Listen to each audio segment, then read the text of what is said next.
আমরা দু বন্ধু আজকের একটা অন্য রকমের রেসিপি বানাবো। বর্ষাকালে বৃষ্টি ভিজে যখন খুব সর্দি হবে, কোনো কিছুই ভালো লাগবে না খেতে, তখন এইটা বানিয়ে খেয়ে দেখো। সর্দি কোথায় গায়েব হয়ে যাবে টেরই পাবে না। তো চলো বানিয়ে ফেলি। দেখো, একটা শিলের মধ্যে কিছুটা পরিমাণ কালো সর্ষে নিয়ে ভালো করে মিহি করে বেটে নেব। আর ওদিকে বেগুন টমেটো সব ধুয়ে টুকরো করে কেটে রেখেছি। তাওয়াতে তেল গরম হয়ে গেছে, এবার এর মধ্যে দিয়ে দেব গোটা রসুন, চিংড়ি আর কুচিয়ে রাখা পেঁয়াজ দিয়ে আর কালো জিরে দিয়ে একটু ভালো করে ভেজে নেব।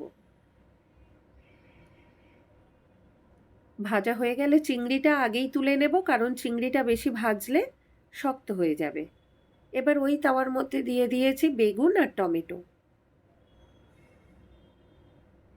এবার শিলের মধ্যে চিংড়ি, রসুন, পেঁয়াজ, নুন, কাঁচা লঙ্কা দিয়ে ভালো করে বেটে নেব।